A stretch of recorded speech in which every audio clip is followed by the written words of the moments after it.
In this video, I am going to be showing you guys the most toxic point guard build you can make on NBA 2K24. This build is so toxic, especially if you play solo rec, if you play the park by yourself. Like, basically, if you play game modes where people can't switch or they ain't playing with their friends, this build is so toxic. Like, you're gonna be like, Fear, why are you doing this, bro? Why did you make this build? Are you guys ready to see this build? I'm telling you, no one makes better unique builds than me on this game. The way I think about this game, no one thinks like me, bro. I don't think anyone has even thought about a build like this in a second. But anyways, this is the build. Okay, we're gonna go 6'8", 219 pounds, 7'6" wingspan. Are you ready to see this build? Yeah, you won't believe how I made it. Even I can't believe I made this build. But anyways, let's get right into it. Okay, this is the build. Okay, this build is so toxic, especially, like, listen, think about it from a rec perspective. Say you play rec solo. Okay, there's no team switching. You're gonna be getting guarded by these little PGs, 6'3", 3-point shot hunters, 6'6", some of these 2-way 6'6" builds. But all these builds, they cannot stop you in the post. You have 95 post control in this build, which basically means that you will get them every single time. No matter what animation you want to do, you can back them down into the paint, drop step them. We also have a 68 close shot. Listen, I know every stats on this builder like literally the back of my hand. I've spent over 10 hours sometimes just staring at the builder, just making a bunch of weird builds and trying to just think creatively in terms of what I can do. So y'all can see if I drop that down, you're gonna miss out on that masher badge. You can see that. So that masher is also gonna help you around the rim. So every time you're post spinning, people, or you're around underneath the rim, it's gonna help. 80 driving layup. In my opinion, I ain't even gonna cap to you boys, bro. Like, the dunks are kind of overrated this year. Like, every time there's a clear lane, low-key, you're kind of better off sometimes just going up for a layup. Okay, you're literally going up for a layup. You also get pro touch on Hall of Fame. Now, I did put 45 standing dunk on this build because sometimes if you spin someone into the paint, you might be in a position to be able to just dunk straight away. So obviously, we're not going to get any driving dunk. With the mid-range shots, now, like, I'm also thinking about the rec. I've factored everything into it. Sometimes when you play the rec, you already know these guys have no spacing, okay? So they don't give you any space. There's like 50 guys in a paint. Or if you go to the park and your teammates are just a bunch of silly guys, you can opt for the mid-range shot instead. So with this build, you're going to get post-fake phenom on gold, right? So if you see loads of people in the paint and you're like, you know what, hell no, I can't post-spin this little guarding me. I'm just going to go for a jump shot instead. Yeah, you still have a 77 3 ball, so you can still shoot threes, but that's not your primary objective of this build. Your primary objective is not out here to shoot threes, it's to get into that post and be as toxic as possible. Not only that, look, your offense is already insane. You're also a great playmaker, okay?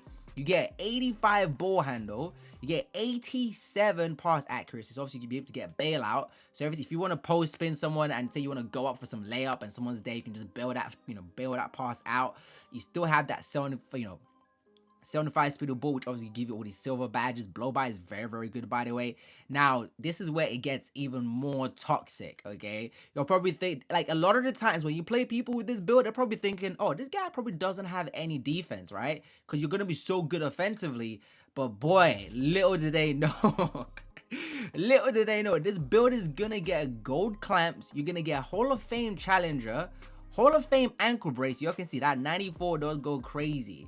And then on top of that, not only can you clamp people up, you're gonna be so toxic with the steal, okay? You're gonna get right stick ripper on Hall of Fame, which is gonna stack up with your gold glove. I mean, I've been using right stick ripper, and I'm telling you, the gold version at 91 is going insane. But with this build, you're gonna be able to get a 96 steal. Obviously, you're not gonna get any block, you're not gonna get any rebounding, but who cares, okay? Look at what you can bring to the table. Now, your physicals are also insane, okay? You still have an 82 speed, 74 acceleration, 84 strength, which still give you bulldozer. It helps you back a lot of these guards down into the paint anyway. You don't have any vertical because you don't need it, okay? You're not going to be dunking on this build, nor are you going to be rebounding, so you don't need any vertical, which obviously saves you a lot of points on a build like this. But this is the build, okay? I already, if you guys been to my stream already, you already know I've already made another 6'8" point guard build that has rebounding. But I think with this version, this is probably going to suit a lot of people's play style. I don't think rebounding is a big deal within the community, but I think people are going to really like this build. I mean, it is going to be so...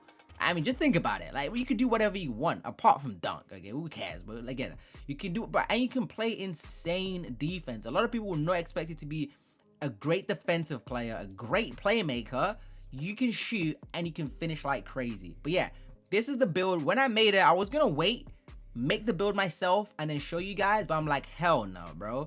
This build is so toxic. I'm not a gatekeeper. I ain't gonna gatekeep this build. Now, the name of the build, you're gonna see the shades of it. I mean, this build, in my opinion, obviously the 3-ball is probably a bit too low, but it does remind me a lot of like Luca. Luca is literally the first person that comes to mind when I think of a build like this, without the obviously step back 3, and obviously Luca is not the greatest defender, but this is just gonna be so toxic, bro. It's gonna be called a 2-way inside the arc maestro. Okay, I thought I'd drop this quick video for you guys because like you guys already know me. I just sit in the builder all day sometimes. I spend more time in the builder than I do playing the game. I need to get some help, bro. I need to go see a therapist or something. But anyways, you guys get the benefit of getting this insane builds. Hope you guys enjoyed this little video. Let me know what you think. What do you think about this build? Would you guys make this build? What would you tweak about it? I mean, I wouldn't change too much about it because I really did think about it. But you guys can also use this build as a build template for whatever build you're planning to make. But yeah, that's gonna be it. Hope you enjoyed the video, and I'll catch you in the next one.